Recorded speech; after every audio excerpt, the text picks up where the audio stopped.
Difficult behavior. Every parent has to deal with it. In Part 4, we look at some simple strategies to help you cope calmly with those very challenging times. No. Let's face it, difficult behaviour is why a lot of parents seek help, especially when they feel a bit out of control. I spend a lot of time with parents who want to know why their children don't listen to them, why they have tantrums or behave badly. As children grow up, they need to learn to accept limits and cope with frustration, including how to regulate their emotions and behaviour. It isn't easy dealing with behavior like this, but what family hasn't had to handle at least some difficult days? Children learn self-control better when their parents act immediately, consistently, and decisively when difficult behavior occurs.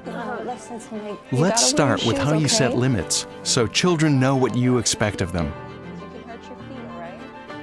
It's a parent trap to assume that children know what you expect unless you tell them clearly. It's also a trap to set too many rules and restrictions on things children shouldn't do. All right, guys, can you tell me, Santhi, can you tell me what the ground rules are?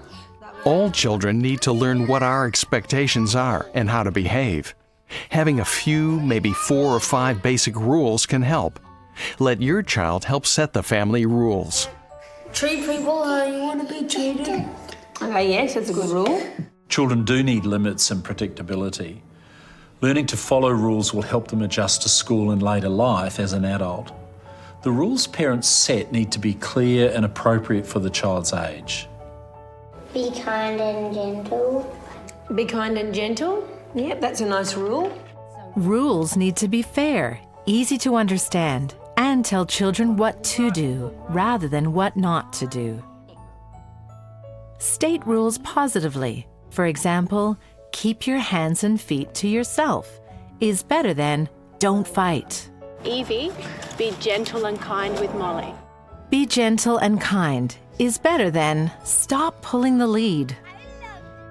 I think for me, I used to have a lot more of the negatives. Don't do that, we don't walk that way, we don't talk that way. I'm trying to turn that around and become a little bit more positive in the way that I word my rules, I suppose.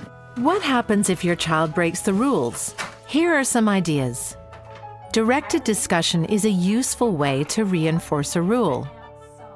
It's best used when your child is learning a new rule or occasionally forgets a rule. The steps are simple. Get your child's attention. Briefly and calmly say what the problem is and why it's a problem. Whoa, whoa, whoa. Don't run through the house. You might trip over something. What's our rule about moving through the house? Walk in the house. That's right. Go back down there and show me how you walk through the house. Ask your child to tell you the rule and then get them to practice doing the right thing. That's much better. Thank you for walking through the house. Here's a strategy you can use for minor problems. Sometimes you can ignore minor problems like fooling around at the lunch table or annoying voices, whining, making faces. Just don't react. Pay no attention as long as the problem lasts. No, Laura. Not giving you candy now. But be prepared for the behavior to get worse before it stops. Your child may be trying hard to get your attention at first, but eventually they'll learn it no longer gets a reaction. Whatever you do, avoid the trap of accidentally rewarding the problem behavior. Don't just give in to make it stop. Each time you do that, your child learns that if they keep doing it for long enough, you'll eventually give in. The way we give instructions is important. When you give instructions and how you give them can influence whether children do as they are told. It's all about the delivery and the timing. When you give an instruction, make sure you're calm and what you're saying is clear. And if it doesn't have to be done right away, wait for a good moment, like at the end of an activity. When you give an instruction, stay calm, stop what you're doing, and get to within an arm's length of your child, down at their level, and use their name. Hey, Kira, please put your phone away and start your homework. Be clear and direct. Okay. And give them time to start cooperating, around 5 seconds. Stay close and watch what they do. Be sure to praise your child if they do as you ask. Oh, that looks great. You've done a good job setting the table. Thanks, Annika. Thanks, Matt. And if they don't do as you ask, back up your instructions with a consequence that fits the problem. Make a commitment to yourself and your family to be a no-yelling household.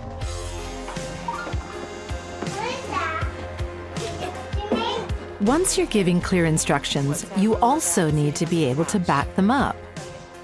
Let's look at some different ways of backing up instructions if your child doesn't cooperate.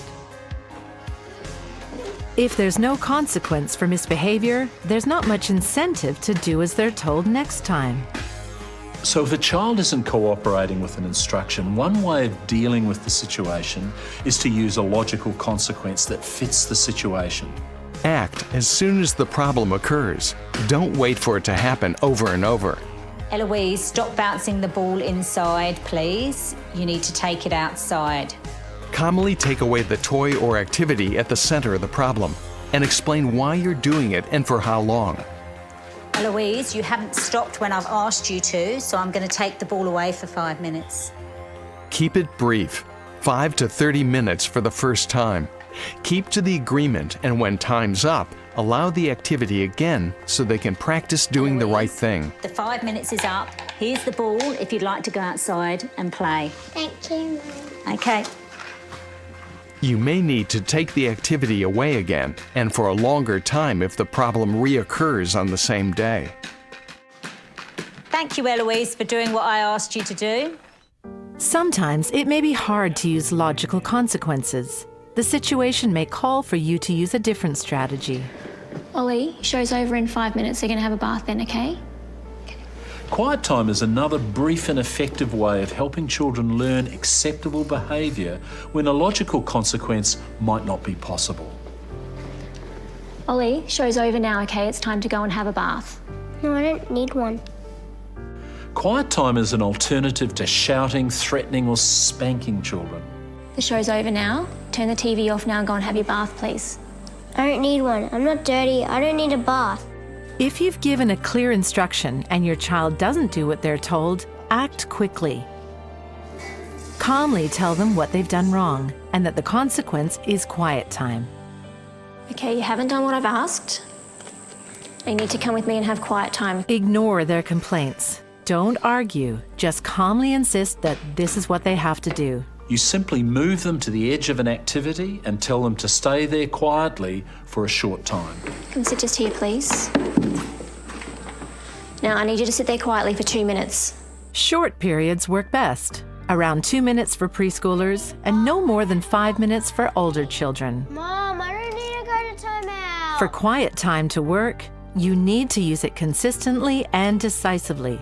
And remember, no attention in quiet time from you or anyone else. When time's up, let them rejoin the activity and praise them as soon as they behave well. Mom, I don't need a bath. If this doesn't work and they don't do what you're asking, you may need to take them a little further away from the activity for time out. Mom! Time out can be used as a backup to quiet time, or as a consequence for something more serious like being aggressive or destructive or completely losing their temper. Mom! Mom! Okay, you're not being quiet in quiet time, so now it's going to be time out. It's a circuit breaker. You take them away from the situation where the problem happened to another room or space for 2 to 5 minutes, just like quiet time.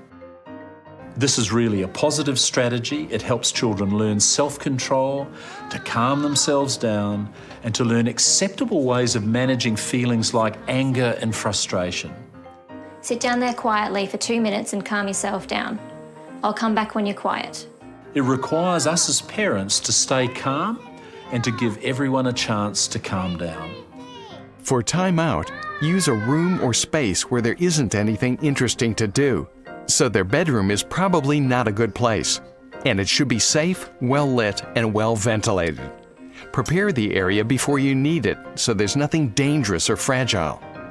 The timeout routine should be planned and explained, even practiced before it's used, so children know what to expect and there are no surprises. Before you start using timeout, call a meeting to explain the steps of the timeout routine. Do this at a calm time when no problems are occurring. So sometimes when I get angry, I just take some big, deep breaths, and that helps me calm down. Do you think you could try that? Yeah. Yeah? Great. This way parents can help them practice ways to calm themselves down and to assure them that they'll be close by. No, that's stamp pencil. No!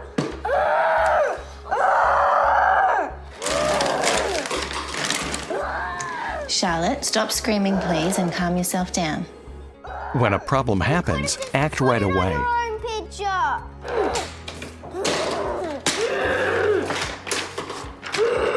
Charlotte, you didn't settle down. You need to come with me to timeout, please. Calmly tell them what they've done wrong and that the consequence is timeout. Be calm but firm. Take them to the timeout area with as little help as needed. As you put your child in timeout, remind them they need to be quiet for the set time before they can come out. You might need to remind them to calm themselves down. Charlotte, I need you to sit here quietly for 3 minutes, please, and calm yourself down, okay? And then I'll come back. Give no attention. You've got to be prepared for the storm. It may include kicking or yelling or bargaining, but stick with it. If they leave the timeout area before you say they can, calmly take them back. You can use a room and close the door if you're comfortable with that, but explain it all to your child before you use timeout. Wait until your child is quiet before you start counting the minutes of timeout. There are important things to remember to make timeout really work. It won't work if your child gets attention or gets to play with toys during timeout, or gets out of going when you've said it's time for timeout. This won't help them learn to regulate their own behaviour and emotions. Okay, Charlotte, you feeling calm now? Come on, let's go out and play with your brother. Getting out of timeout should depend on the child actually calming down and being quiet rather than promising to be good or simply being there for a set amount of time. Okay, Ollie, you've been quiet for 2 minutes. You can come out now. After timeout is over, go back to where the problem occurred. Remind your child what to do. Okay, now it's time to go and have a bath. Praise them as soon as they behave well. Thanks for doing what you're asked straight away. If the problem occurs again, repeat the timeout routine. You should need to use this strategy much less often after the first week or so. Timeout works for us because it gives us a chance to calm down and stops things from escalating. If parents are using timeout too frequently, there are some things they should think about. Have they made it clear to their child what's expected of them? Good job. Have they planned ahead and arranged engaging activities? Have they used positive attention and rewards when they follow the rules? And finally, is timeout the right consequence, or is there a more appropriate logical consequence? I feel so bad when she gets so upset. I feel I can't handle it. An important part of timeout is how parents manage it. But my message to parents is this: don't fall into the trap of thinking you can't handle your child's getting upset or your own feelings. You will be able to do it. We've just seen a variety of strategies for how you can manage misbehavior. We saw how to set ground rules. Directed discussion is a useful way to reinforce a rule. How to deal with some minor problems by ignoring them. How to give clear, calm instructions. And we explained the backup strategies of logical consequences, quiet time, and timeout. Choose the strategies you'd like to try out with your family and keep track of how things go.